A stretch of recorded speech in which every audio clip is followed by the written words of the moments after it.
Praise the lord. ప్రభువైన యేసుక్రీస్తు నామమున మీ అందరికీ వందనాలు. దైవిక గృహం గాడ్లీ హోమ్ అనే కార్యక్రమానికి స్వాగతం. ఈరోజు మొట్టమొదటి ఎపిసోడ్గా ఒకే స్వరంతో కుటుంబాలు ఏ విధంగా కట్టబడాలి, ఏక స్వరం మన కుటుంబాల్లో ఏ విధంగా ఉండాలి మనం తెలుసుకుందాం. ప్రార్థన ద్వారా ఈ కూడికను ప్రారంభించుకుందాం. మహాపరిశుద్ధుడా, మహోన్నతుడా, నీకు వందనాలు ప్రభువా, నీకు స్తోత్రాలు. కుటుంబాలు కట్టబడాలి ప్రభువా, కుటుంబం అంతా ఒకే మనస్సు కలిగి ఉండాలి. ఇది చెప్పడానికి మాకైతే యోగ్యత లేదు, కానీ నీ మాటలు మేము పంచుకోవటానికి నీవు సహాయం చేసి ఈ కార్యక్రమం అంతా మీరే అధ్యక్షత వహించి నడిపించమని ఈ చిన్ని ప్రార్థన యేసు పాదముల చెంత పెట్టి వేడుకొనుచున్నాము తండ్రి, ఆమేన్. One voice in the family, ఒకే స్వరముతో కూడిన కుటుంబం అంటే ఏంటో మనం తెలుసుకుందాం. ఇక్కడ కుటుంబం అనే పదాన్ని మీరు చూస్తున్నారు.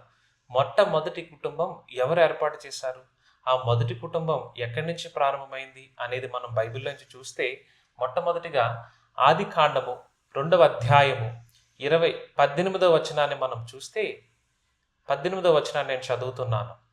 మరియు దేవుడైన యెహోవా, నరుడు ఒంటరిగా నుండుట మంచిది కాదు, వానికి సాటి అయిన సహాయమును వాని కొరకు చేయుదుననుకొనెను. అంటే దేవుడు మానవుడు ఒంటరిగా ఉండటం మంచిది కాదని, తనకి సాటి అయిన సహాయాన్ని ఆ దేవాది దేవుడు మానవుడికి స్త్రీని ఆయన చేశాడు. అది మొట్టమొదటి ఫ్యామిలీ, ఫస్ట్ ఫ్యామిలీ. ఆ ఫ్యామిలీని బట్టే భూమి మీద ఉన్నటువంటి కుటుంబాలన్నీ వచ్చాయి. షేము, హాము, యాపేతు నుంచి, నోవహు కుటుంబాల నుంచి కూడా అనేక కుటుంబాలుగా మనం ఇప్పుడు ఏర్పడ్డాం. కాబట్టి మొట్టమొదటి కుటుంబం అనేది ఇక్కడి నుంచి ప్రారంభమైంది.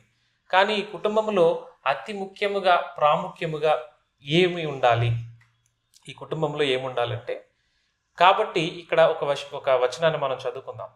ఆది కాండము 2వ అధ్యాయము 24వ వచనం. కాబట్టి పురుషుడు తన తండ్రిని తన తల్లిని విడిచి తన భార్యను హత్తుకొనును, వారు ఏక శరీరమై ఉందురు.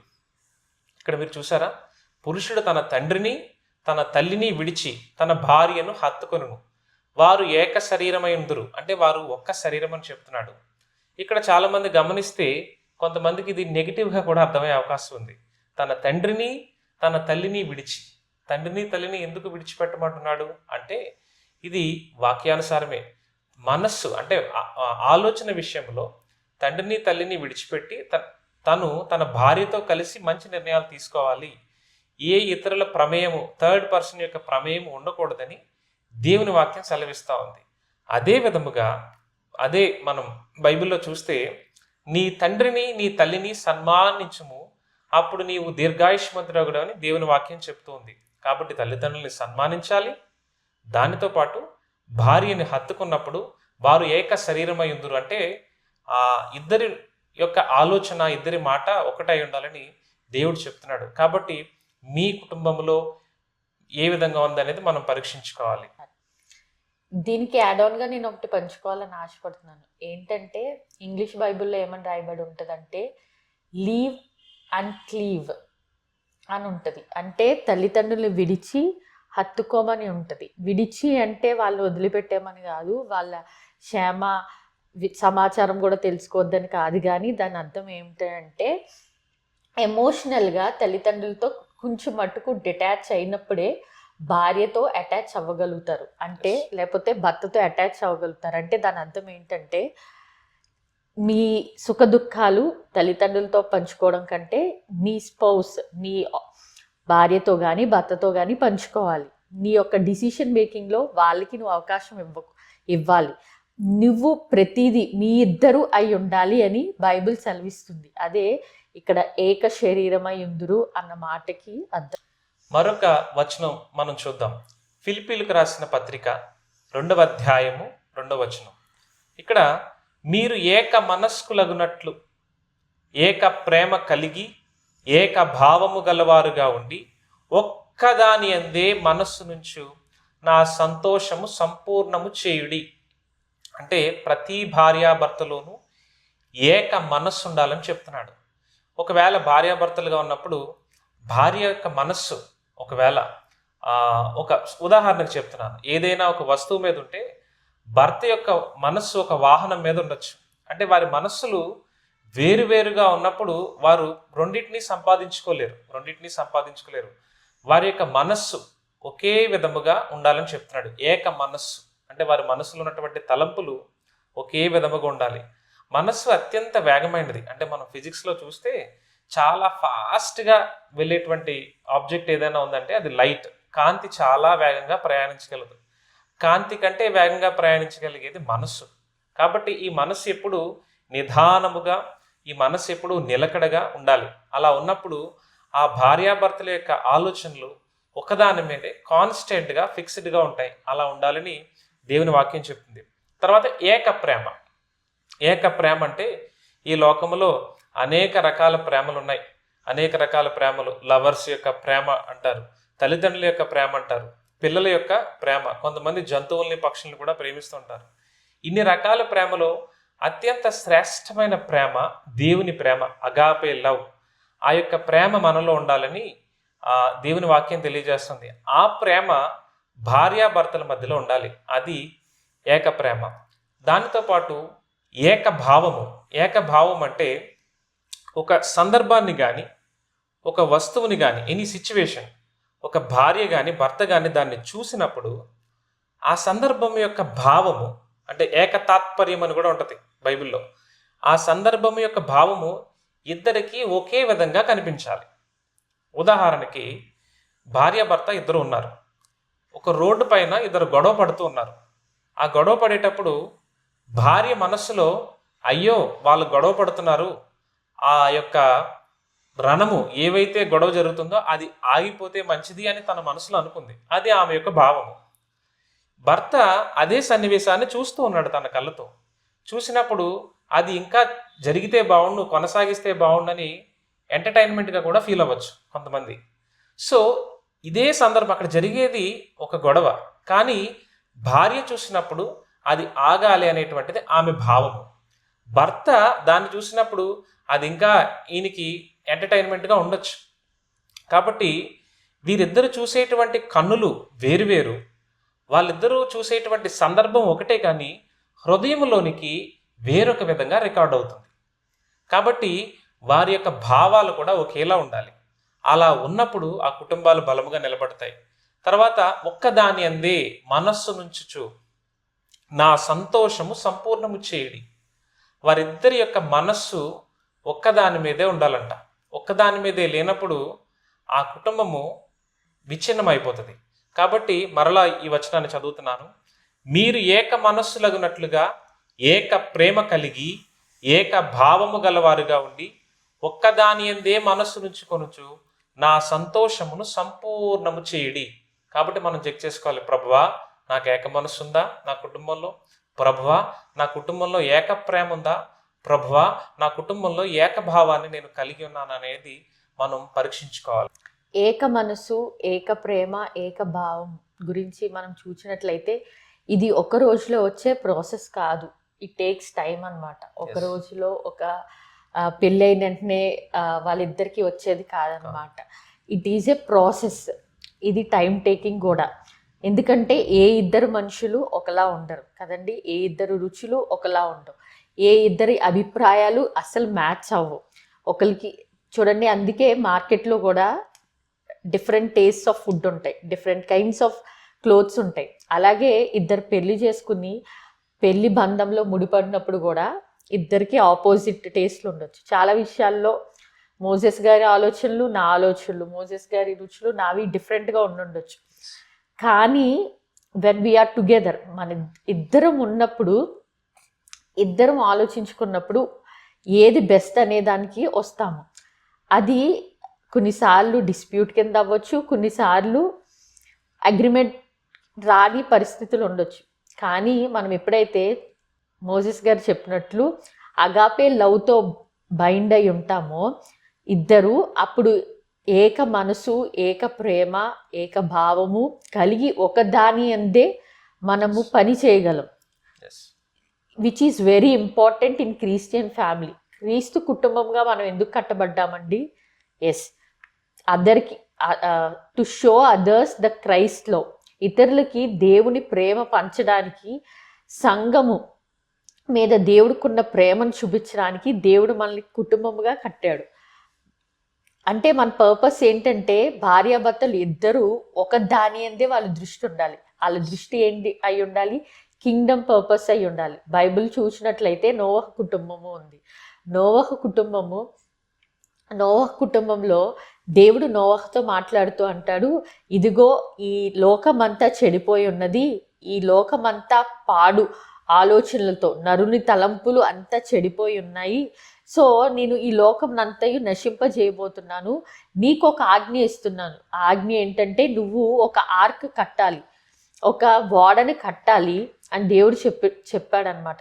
కానీ నోవహు ఇదే విషయాన్ని వెళ్ళి తన కుటుంబంతో, అంటే తన భార్యతో, తన 3 కొడుకులు కోడళ్లతో చెప్పినప్పుడు వాళ్ళందరికీ కూడా ఏక మనసు కలిగింది.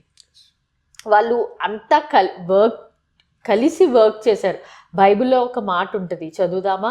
ఆదికాండం 6వ అధ్యాయము 22వ వచనంలో, దేవుడు అతనికి ఆజ్ఞాపించిన ప్రకారం యావత్తూ చేశాను. నోవహు ఒక్కడే చేయగలిగాడండి? చేయలేడు. నోవహుకి హెల్పింగ్ హ్యాండ్స్ ఉన్నాయి. ఎవరు ఆ హెల్పింగ్ హ్యాండ్స్ అంటే ఫ్యామిలీ ఎప్పుడైతే స్ట్రాంగ్ బాండ్తో ఉంటుందో, ఫ్యామిలీ ఎప్పుడైతే కలిసి ఒక స్వరం, ఒక మైండ్, ఒక వన్నెస్తో ఉందో, దేవుడు ఆ ఫ్యామిలీని యూజ్ చేసి వండర్స్ క్రియేట్ చేయగలడు. అసలు నోవహు మాటను వాళ్ళ ఫ్యామిలీ అంతా యాక్సెప్ట్ చేయడానికి ఏంటి కారణమై ఉంటుందండి? ఎలాంటి టైంలో యాక్సెప్ట్ చేశారంటే ప్రపంచం అంతా, వాళ్ళ చుట్టూ ఉన్న ప్రపంచం అంతా లూకాసు వార్త 17వ అధ్యాయంలో 26-27 వర్స్లో రాయబడి ఉంటుంది. వాళ్ళందరూ ఎలా ఉన్నారంటే ఫీస్ట్, అంటే తినుచు త్రాగుచు పెళ్లి చేసుకునుచు పెళ్ళిళ్ళకి ఇచ్చుకునుచు ఇలా ఒక ఎంజాయ్మెంట్ మూడ్లో ఉన్నప్పుడు వీళ్ళకి ఇచ్చిన టాస్క్ ఏంటంటే తెలియని ఫ్యూచర్ని ఎదుర్కోమని వీళ్ళకి ఒక టాస్క్ వచ్చింది. అసలు ఎలా విన్నారు?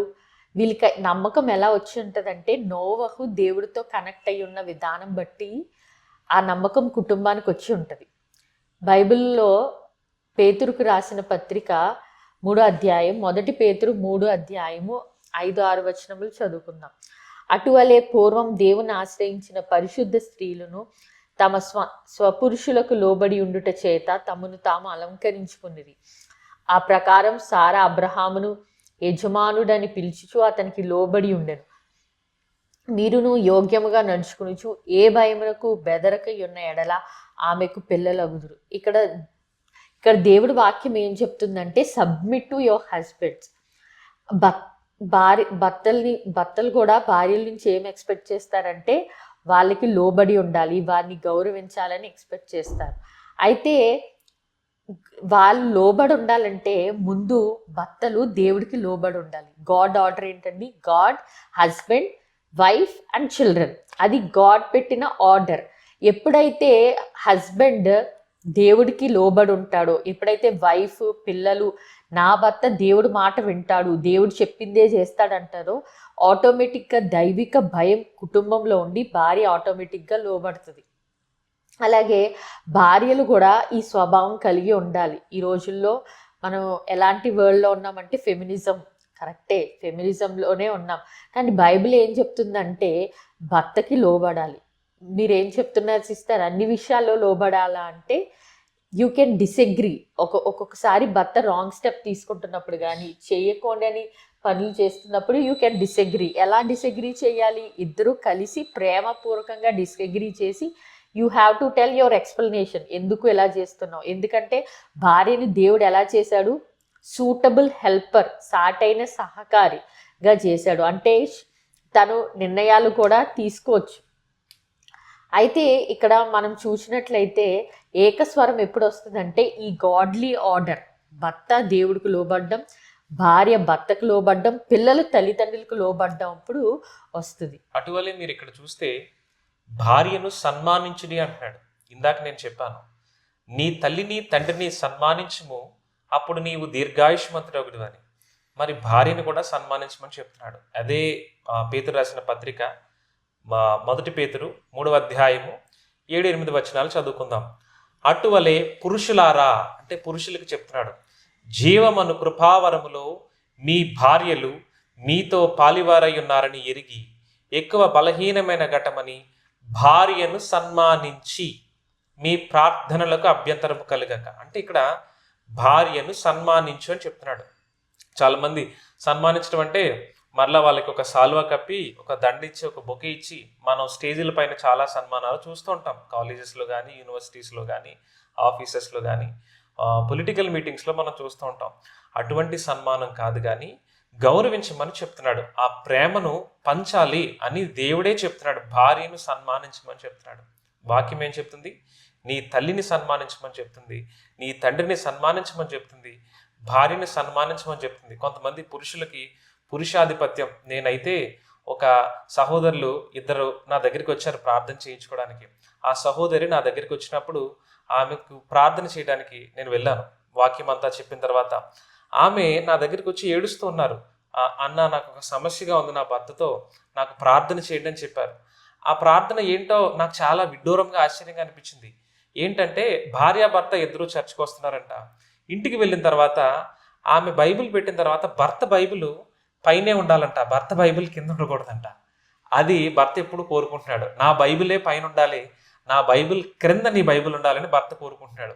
అంటే రకరకాలుగా భార్యని అగౌరవపరిచే విధంగా కూడా చాలా మంది ఉంటారు. కాబట్టి భార్యను సన్మానించమని వాక్యం చెప్తుంది, భార్యను ప్రేమించమని చెప్తుంది. చిన్న చిన్న విషయాలకి సనుగుకునేటువంటి భర్తలు ఉంటారు. కాబట్టి అలాంటి పురుషాధిపత్యం అనేది ఆ భర్త చూపించారు. ఆమె పట్ల ప్రేమను చూపించారేమో తెలియదు, కానీ ఆమె పట్ల పురుషాధిపత్యం అంటే నాదే పై చేయి ఉండాలి, నేనే పైన ఉండాలి అనేటువంటి ఆధిపత్యం. తన బైబిల్ మాత్రమే పైన ఉండాలని ఆయన కోరుకున్నారు. అది చాలా భయంకరం. కాబట్టి దేవుని వాక్యం చెప్తుంది భార్యను సన్మానించమని చెప్తుంది. తర్వాత వీరిద్దరికి కలిపి చెప్తున్నాడు. తుదకు మీరందరూ 8వ వచనంలో ఏక మనస్కులై ఎరిగి సుఖ దుఃఖములు యందు ఒకరు పాలుపడి సహోదర ప్రేమ గలవారు కరుణాచిత్తులు వినయ మనస్కులయుండుడి. అంటే మరలా ఏక మనస్సు అనే పదాన్ని చూసాం. ముందు ఏక మనస్సు, ఏక భావము, ఏక తాత్పర్యము, ఏక ప్రేమ అంటే ఒక్కటే ఉండాలని చెప్తున్నాడు. మరలా ఏం చెప్తున్నాడు? మరలా రిపీట్ చేస్తున్నాడు పేతురు రాసిన పత్రికలో. వీరిద్దరికి ఏక మనస్సు అంట. కొంతమంది భర్తలు ఏక మనస్సు ఎప్పుడు వస్తుందంటే భార్య సంతోషముగా పిండి వంటలు వండినప్పుడు, భార్య భర్తకి ప్రమోషన్ వచ్చి ఇంటికి డబ్బులు వచ్చినప్పుడు, భర్త ఒకవేళ వ్యవసాయం చేస్తే ఆ చేతి పంట వచ్చినప్పుడు భర్త సంతోషముగా ఉంటాడు. ఆ సంతోషంలో భార్యతో కలిసి ఉంటాడు.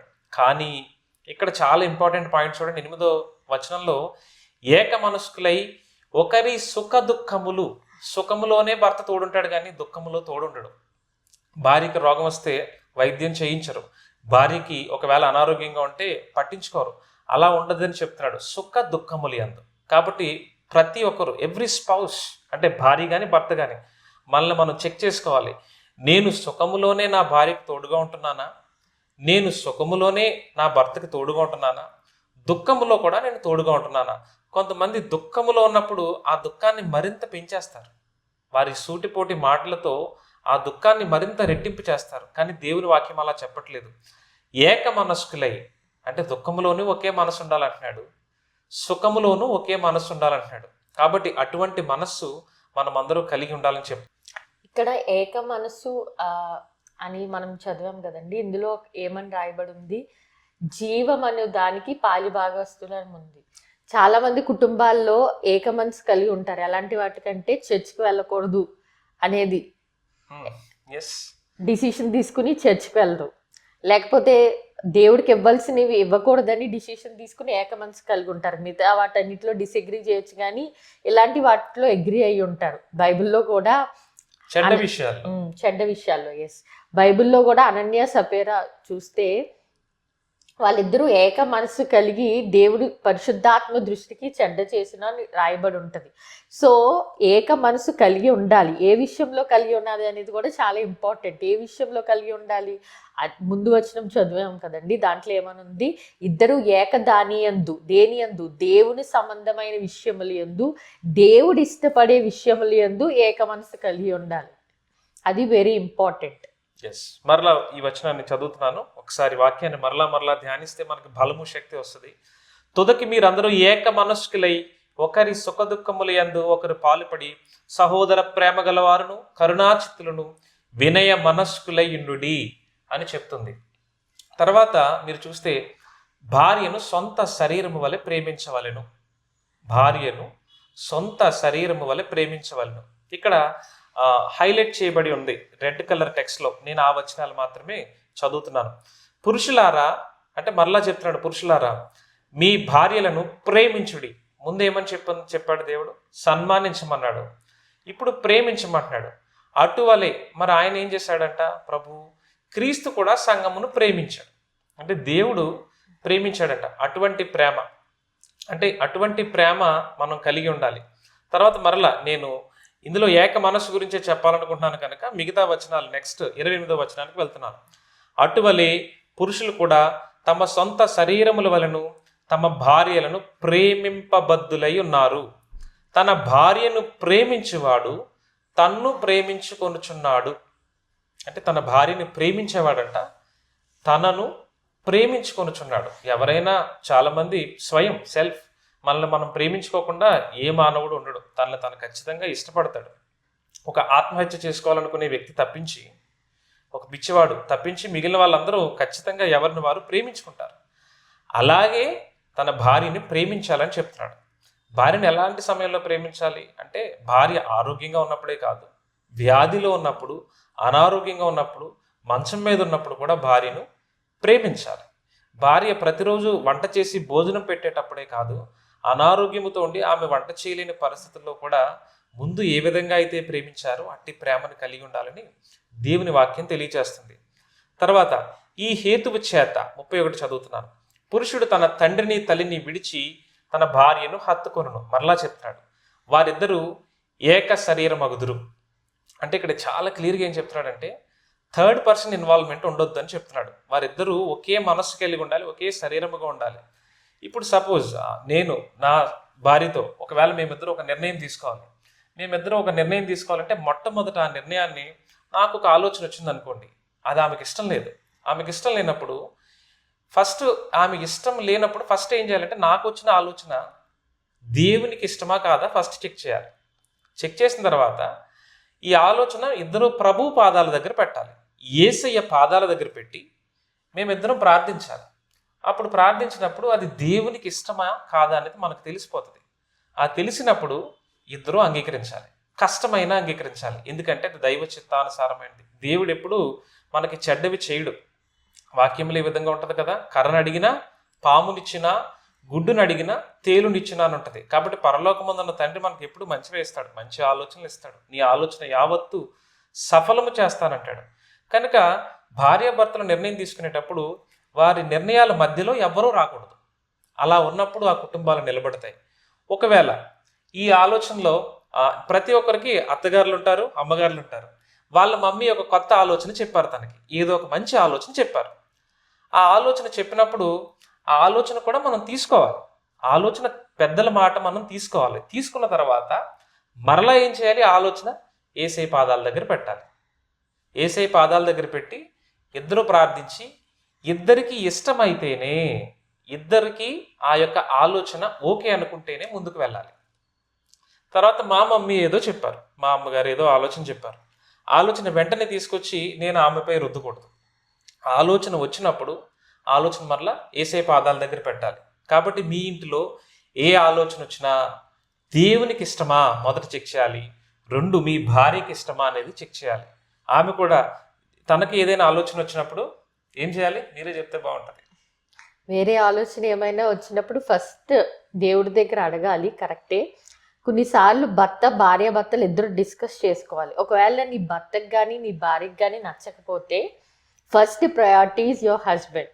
మీ మదర్ కన్నా, మీ మదర్ ఇన్ లా కన్నా ఎవరికైనా first priority should be your husband.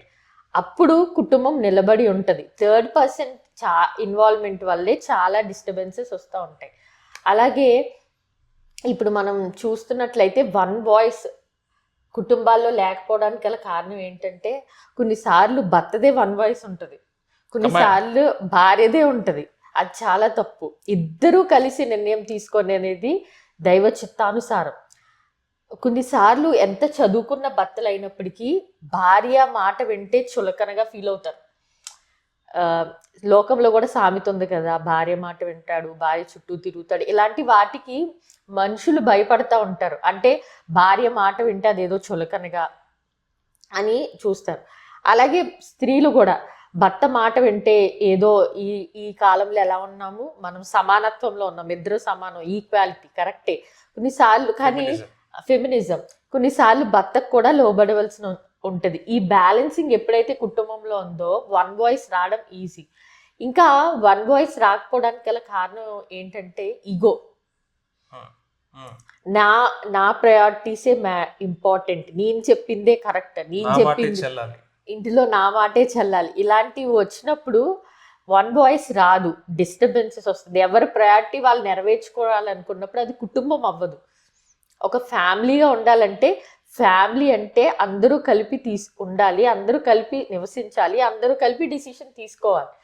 అది తీసుకోకుండా ఉండడానికి one of the reason self. దేవుడు అహంకారులను గద్దించి దీనులకు కృపనిచ్చిన అంటది. ఈ సెల్ఫ్ ఎప్పుడైతే మనలో తగ్గుతుందో కుటుంబంలో వన్ వాయిస్ ఉంటుంది. ఎస్, ఇక్కడ మరలా 32వ వచనాన్ని మనం చూద్దాం. ఇప్పుడు మరి ఇదంతా ఫాలో అయితే ఏంటి? దేవుడు ఏం చెప్తున్నాడు చూడండి. ఈ మర్మము గొప్పది, అంటే ఇది చాలా గొప్పది, మంచి గ్రేట్ సీక్రెట్ మాట. అయితే నేను క్రీస్తుని గూర్చి సంఘమును గూర్చి చెప్పుచున్నాను. అంటే దీనికి మాదిరిగా దేవుడు ఏం చెప్పాడు ఆత్మీయంగా, అంటే ఈ భూమి మీద ఉన్నటువంటి భార్యాభర్తల బంధానికి మాదిరిగా భర్త క్రీస్తు, సంఘము భార్య అని చెప్తున్నాడు. దాన్ని ఇమేజే మనము, అంటే భూమి మీద ఉన్నటువంటి భార్యాభర్తలు. కాబట్టి 33వ వచనం, మెట్టుకు మీలో ప్రతి పురుషుడు తనను వలె తన భార్యను ప్రేమించవలను. ప్రభు మరలా చెప్తున్నాడు. భార్య అయితే ఇక్కడ చూడండి, తన భర్త యందు భయము కలిగి ఉండినట్లు చూచుకొనవలను. 33వ వచనాన్ని మనం చదివితే, మెట్టుకు మీలో ప్రతి పురుషుడు తనను వలె తన భార్యను ప్రేమించవలను, భార్య అయితే భర్త యందు భయము కలిగి ఉన్నట్లు చూచుకొనవలను. ఈ వచనం చదివి పురుషులు చాలా సంతోషపడిపోతున్నారేమో. అంటే నా భార్య నాకు భయపడాలి, నేను ఏది చెప్పినా ఆమె భయపడాలి అని పురుషులు అనుకోవచ్చు. ఓకే, అంటే భార్యకి భర్త మీద భయం ఎందుకు కలగాలి? అంటే ప్రేమ ఉన్నప్పుడు భయం ఎందుకు ఉండాలి? అంటే ఆ భర్తని బట్టి నా భర్త, అంటే అబ్రహాము శారాలు చూస్తే యజమానుడు అని ఉంటుంది. ఈ భయము కలిగి ఉండాలి. ఓకే, దీనికి మీరు ఒప్పుకుంటే ఇక్కడ మీరు ఇంకో కండిషన్ కూడా ఒప్పుకోవాలి పురుషులు. అది ఎక్కడ ఉందంటే 21వ వచనం పైన మీరు చూడండి. క్రీస్తునందలి భయముతో ఒకనికొకడు లోబడి ఉండుడి. అంటే ఇక్కడ ఒకనికొకడు సహోదరులకు కూడా చెప్తున్నాడు, భార్యాభర్తలకు కూడా చెప్తున్నాడు. ఎవ్రీబడి క్రీస్తునందలి భయం ఉండాలంటండి. ఇప్పుడు భర్త తాగుబోతాయండి, భర్త తిరిగిపోతాయండి, భర్త బాధ్యత రాహిత్యంగా ఉన్నప్పుడు ఆ భార్య ఆ భర్తకి భయపడలేదు. ఎందుకంటే భర్త యొక్క ప్రవర్తన క్రీస్తుకు మాదిరిగా లేదు. ఆ భర్త క్రీస్తుకు లోబడట్లేదు, ఆ భర్త క్రీస్తు భయాన్ని కలిగి ఉండట్లేదు. అంటే దేవుని భయం మంచిది. చాలామంది లోకంలో భయం వేరు, దేవుని మీద ప్రేమ ఉండాలి, భయభక్తులు అంటాడు. అంటే భక్తి ఉండాలి, భయం ఉండాలి. కొంతమందికి భయం ఉంటుంది, భక్తి ఉండదు. కొంతమందికి భక్తి ఉంటుంది, భయం ఉండదు. యెహోవా యందు భయభక్తులు కలిగి ఉండాలి.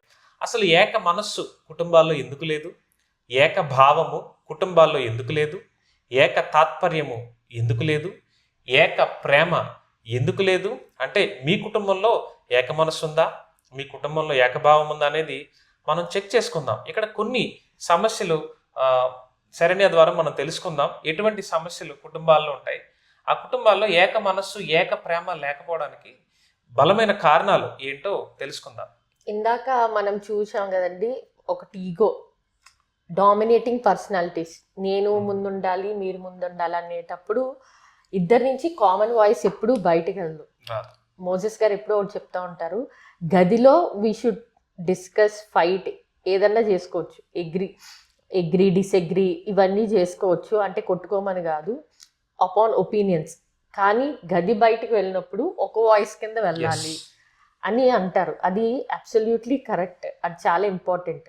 అది ఎప్పుడు ఉండదంటే ఈ ఈగో మెంటాలిటీ ఉందనుకోండి ఇద్దరిలో, వైఫ్లో అన్న హస్బెండ్లో అన్న, డెఫినెట్లీ ఎవరి ప్రయారిటీ వాళ్ళు ఫుల్ఫిల్ చేయాలని కోరుకున్నప్పుడు అవ్వదు. రెండోదిగా ఏంటంటే థర్డ్ పర్సన్ ఇన్వాల్వ్మెంట్, లేకపోతే ఈ లోకంని తెచ్చి పెట్టుకోవడం. అంటే ఈ లోక ఫ్యాషన్స్ అన్ని, ఈ లోక పద్ధతులు ఫాలో అయినప్పుడు లోకం ఏం చెప్తుంది, భార్యాభర్తలు ఇద్దరు వైఫ్కి, ముఖ్యంగా ఆడవాళ్ళు ఏం చెప్తుందంటే నువ్వేం తక్కువ కాదు, యు ఆర్ డూయింగ్ జాబ్, నువ్వు జాబ్ చేస్తున్నావు, నువ్వు సంపాదిస్తున్నావు, నువ్వు తగ్గి ఉండక్కర్లేదు, నువ్వు నీ ఇష్టాన్ని చలామణి చేయి, ఇవన్నీ చెప్తూ ఉంటుంది. బైబిల్ ఏం చెప్తుంటుంది? సబ్మిట్లో ఆశీర్వాదం అని చెప్తుంది. రెండు కాంట్రడిక్షన్ అనమాట. ఇవి రెండు ఉన్నప్పుడు కూడా మనము వన్ వాయిస్ కుటుంబంలో ఉండదు. కుటుంబము కలిసి ఉండడం చాలా కష్టం అయిపోతూ ఉంటుంది అనమాట. ఇంకోటి ఏంటంటే చాలా సందర్భాల్లో ఇద్దరు కొట్టుకుంటున్నప్పుడు కానీ, అన్రిజాల్వ్డ్ హర్ట్ అంటే ఇద్దరు ఒక మాట అనుకుంటా ఉన్నప్పుడు కానీ, అంటే కుటుంబంలో అభ్యంతరాలు రాక మానవ ప్రాబ్లమ్స్ వస్తుంటాయి. అలాంటప్పుడు ఆటోమేటిక్గా భార్యాభర్తలు డిస్కస్లో ఒకరు మాటలు అనుకుంటారు. ఆ మాటలు అనుకున్నప్పుడు ఆ మాటలు హృదయంలోనే ఉంచుకుని అవి సాల్వ్ చేసుకోరు. అవి లాంగ్ పెండింగ్ గ్యాప్స్ కింద ఉండిపోతూ ఉంటాయి. సో అందుకే నెక్స్ట్ టైం గొడవ అవుతున్నప్పుడు కూడా ఏమవుతుందంటే అదే రిపీట్ చేస్తూ ఉంటారు. అప్పుడు ఎప్పుడైతే ఈ లోపల ఆ గాయం ఉండిపోతూ ఉంటుందో భార్య సైలెంట్ అయిపోద్ది, లేకపోతే భర్త సైలెంట్ అయిపోతాడు.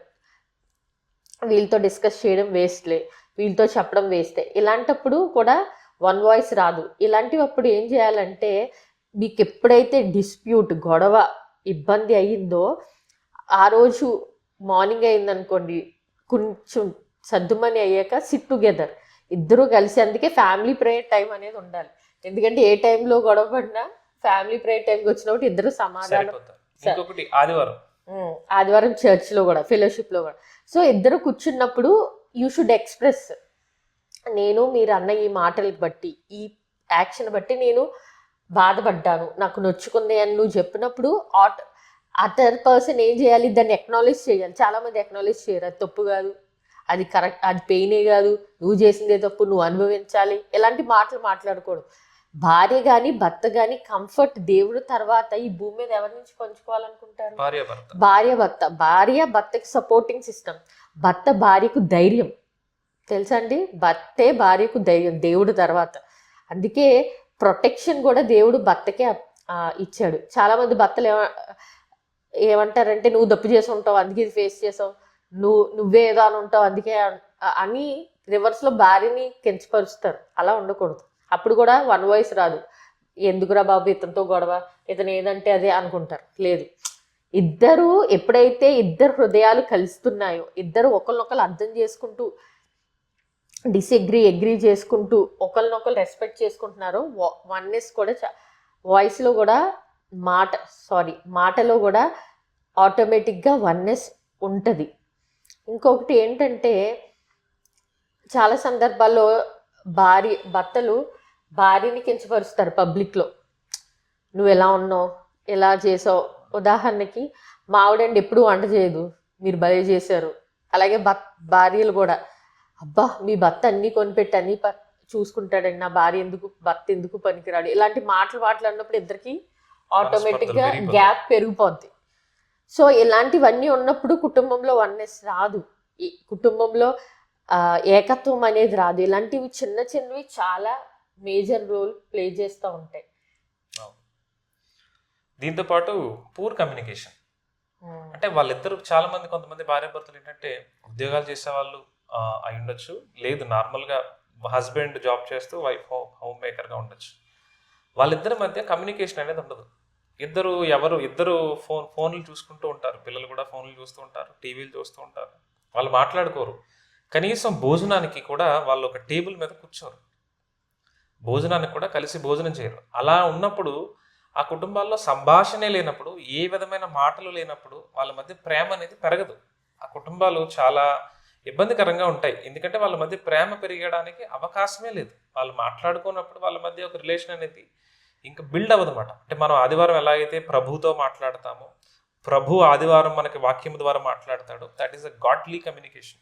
ప్రతి ఆదివారం మనకి ఏ విధంగా అయితే ఉంటుందో ఆ విధంగా దేవుని ప్రేమ అయినటువంటి దేవుడు ప్రేమ పంచమని మనకి భార్యని, భర్తని, పిల్లల్ని, సమాజాన్ని, తల్లిదండ్రులను ఇచ్చాడు. ఆ ప్రేమను మనం పంచాలంటే మనం మాట్లాడాలి. మాట్లాడినప్పుడు ఆ కమ్యూనికేషన్ బిల్డ్ అయినప్పుడు వారి మధ్య ప్రేమ ఏర్పడుతుంది. తర్వాత ఇందాక చెప్పారు డిసిషన్ మేకింగ్, అంటే తనకి నేను కొన్ని పాయింట్స్ యాడ్ చేస్తున్నాను కాబట్టి గదిలో ఎన్ని వాయిసెస్, ఎన్ని ఆలోచనలు ఉన్నప్పటికీ బయటికి వీరిద్దరూ దేవుని దగ్గర ప్రార్థనలో ఏకీభవించి ఆలోచించుకుని ఒక నిర్ణయంతో బయటికి రావాలి. తర్వాత పేరెంటింగ్, పిల్లల్ని కూడా వారితో పాటు ప్రార్థనకి తీసుకువెళ్ళాలి. ఈ విషయం గురించి మరొక ఎపిసోడ్లో మనం తెలుసుకుంటాం, దానివల్ల నేను అది టచ్ చేయట్లేదు. మరొక సమస్య ఏంటంటే మనీ అండ్ ఫైనాన్సెస్. కొంతమంది భర్తలు భార్యలు ఇద్దరు సంపాదిస్తారు, కొన్ని ఫ్యామిలీస్లో ఒకరు మాత్రమే సంపాదిస్తారు. ఈ సంపాదించే విషయంలో వాళ్ళు నిర్ణయాలు కలిసి తీసుకోరు అన్నమాట. ఆర్థికపరమైన నిర్ణయాలు కలిసి తీసుకోరు.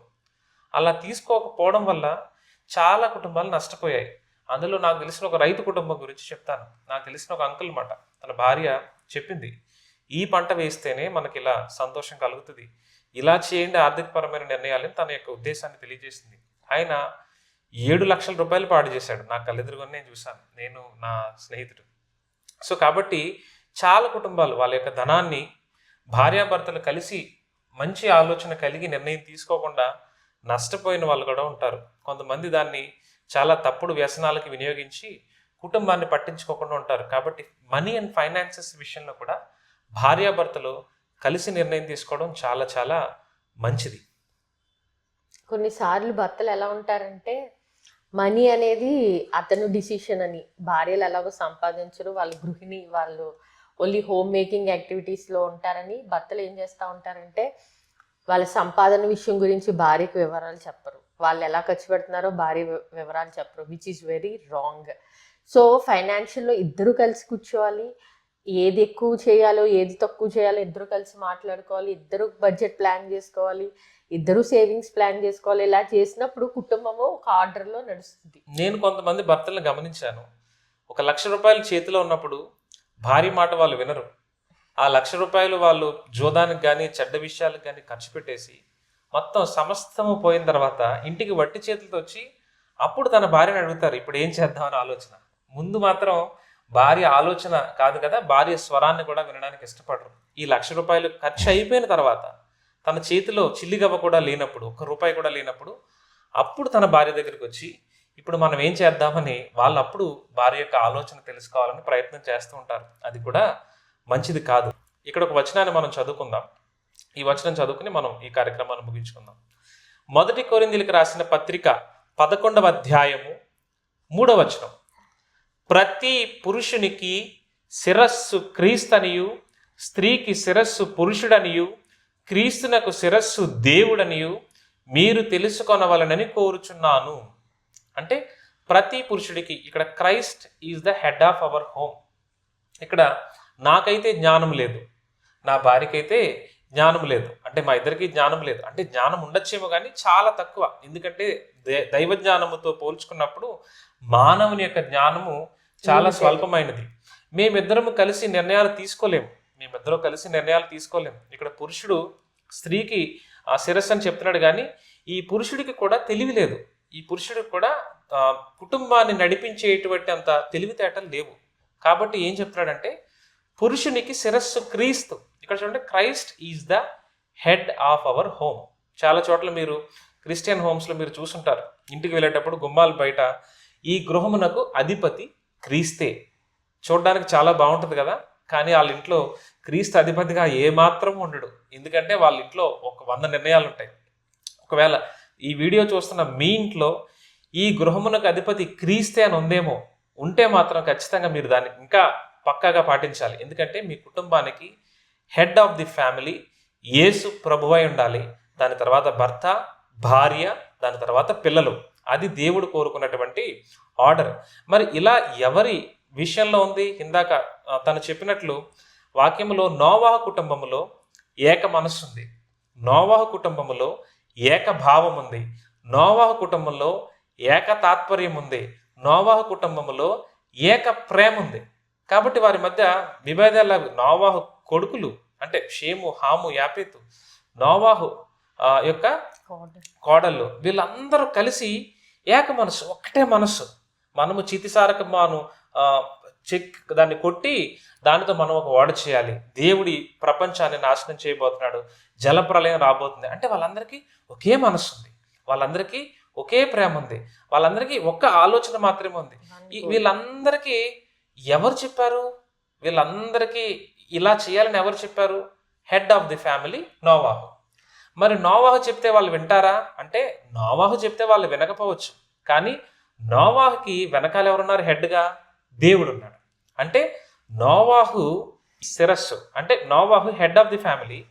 నోవాహుకి శిరస్సు ఎవరు? ఇక్కడ చూడండి, ప్రతి పురుషునికి శిరస్సు క్రీస్తనియు. కాబట్టి ఇక్కడ ఈ వాక్యం వింటున్న పురుషులు మీరేమనుకోవాలంటే, ప్రభువా నువ్వు నాకు శిరస్సయ్యుండు, అప్పుడు నోవాహులాగే నేను ఉంటాను, నా భార్య నా మాట వింటది, నన్ను నా భార్యని చూసి నా పిల్లలు కూడా నా మాట వింటారు. కాబట్టి ఇది గాడ్లీ ఆర్డర్.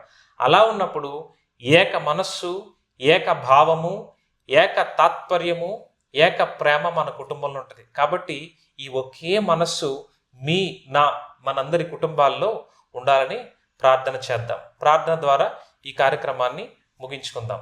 ప్రార్థన చేసుకుందాం. కళ్ళు మూసుకున్నట్లయితే, ప్రేమ నమ్మకం కలిగిన దేవ, గొప్ప దేవ, సర్వశక్తిమంతుడా, నీకు వందనాలు నాయన. నిజమే, కుటుంబ వ్యవస్థను నాయన స్థాపించింది, దానికి పునాది వేసింది నీవే. ఆదాము అవ్వని ప్రభా జతపరిచింది నీవే. కుటుంబాలుగా మేము కలిసి ఉండాలని, నీ ప్రేమను లోకమునకు పరిచయం చేయాలని నీవు ఆశపడుతున్నావు. కుటుంబంలో క్రీస్తు ప్రేమ నాయన, ఏక మనసు, ఏక ప్రేమ, ఏక భావము, ఒక దాని ఎందే పనిచేసే మనసు, వన్ గోల్ ఓరియంటెడ్గా మేము ఉండునట్లు సహాయం చేయండి. దానికి అడ్డుగా వచ్చి ఉన్నవి మేము ఏదైతే డిస్కస్ చేసి ఉన్నామో, ఏదైతే నాయన విచారించి ఉన్నామో ప్రభా నాయన, వాటన్నిటి విషయమై ప్రభా ఎవరైనా ఎందులో అన్న తప్పిపోయి ఉన్నారేమో, భార్య తప్పిపోయిందేమో, భర్త తప్పిపోయిందేమో, ఈ వీడియో చూసి ఇది నాకు కాదులే అని అనుకోకుండా ప్రభా పరిశుద్ధాత్ముడా నీవే వారి హృదయాల్లో సహాయం చేయండి. మార్పు కుటుంబాల్లో కలిగించి కుటుంబము ప్రేమతో నిండుకున్నట్లు సహాయం చేయండి. అట్టి రీతిగా నీ చిత్తం ప్రతి ఒక్కరి హృదయాల్లో, కుటుంబాల్లో నెరవేర్చమని యేసు పరిశుద్ధ నామమున అడుగుచున్నాం తండ్రి, ఆమేన్.